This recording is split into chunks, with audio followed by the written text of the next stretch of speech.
I wanted to make, excuse me, I wanted to make this video a response to a video that Port City Vibes had stitched.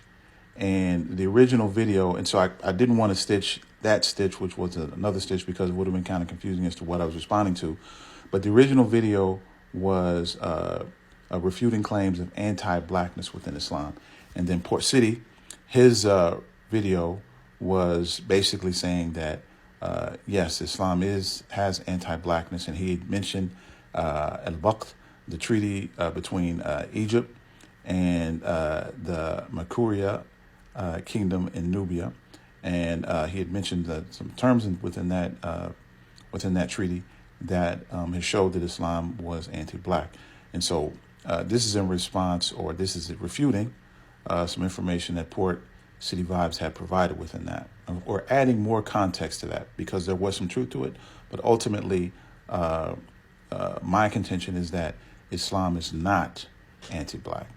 And so basically, in 651 CE, the Osman ibn Affan, who was the third caliph in Islam, that he had sent the governor of Egypt at that time, because this is when Egypt had been conquered, and it was basically the Muslim army had conquered Egypt.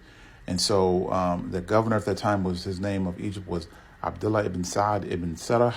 He was responsible for sending an expedition into Nubia. And so the Nubians at that time were expert archers, and the Muslim army weren't able to conquer this kingdom called Makuria, which was a Nubian Christian kingdom. And so, but also the Makuria were not able to drive out the Muslim army out of Nubia. And so both sides had negotiated a peace deal, and this peace deal was called al-Baqt, okay, or the Baqt Treaty. And this treaty basically led to the coexistence of both groups, so the Muslims in Egypt and this Christian kingdom within Nubia. And so it's worth noting that the Nubians previously had long supplied Egypt with slaves during the Pharaonic period, or during the time of the pharaohs. And this is, of course, long before the Islamic conquest. And also they had provided slaves during the Byzantine eras. Okay.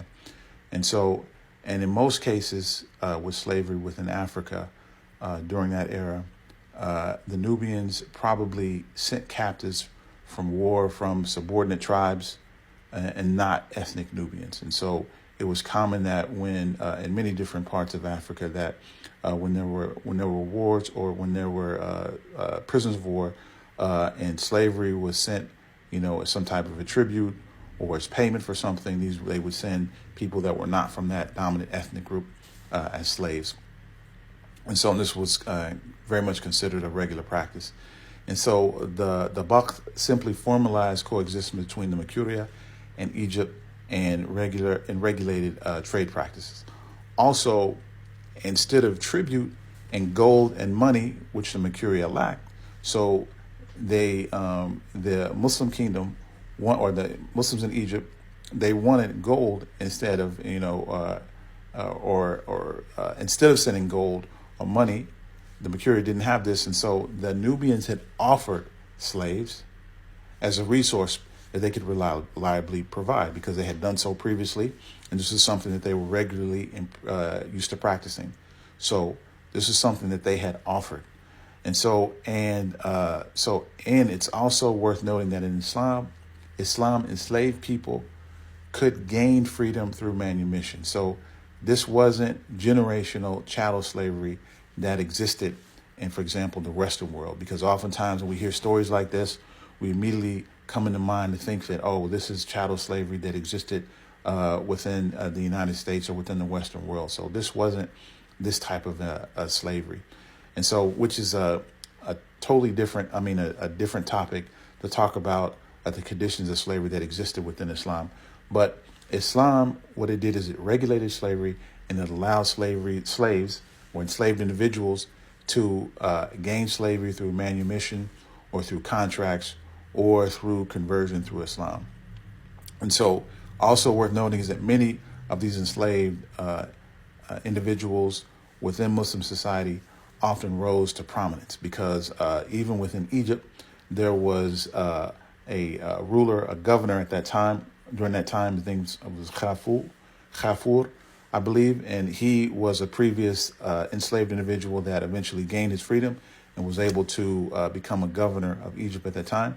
Also, the Mamluk dynasty, which was established in Egypt, was basically white slaves that were in Egypt that were able to drive out the Mongol army, which was basically taking over most of Asia and parts of Europe at that time. And they were able to drive them out of Egypt. And as a result, they eventually took over Egypt and established a dynasty there. And so accepting slaves as tribute was something that was very normal during the 7th century context. And so important to note that Islam did not eliminate slavery, but Islam did make slavery very difficult, and it made slavery something that would eventually, if practiced under Islamic context, would eventually be abolished. Okay, and so important to note as well is that when we're talking about context of slavery and what Arabs may do have done in the past or what they may currently be doing, this is not necessarily what the Muslim or the Islamic position on slavery is. And so just pointing out that we don't look to the practitioners of a religion to say that this is how a religion is practiced, but we look to the text and say, what does the text actually say as to how this particular practice is supposed to be administered?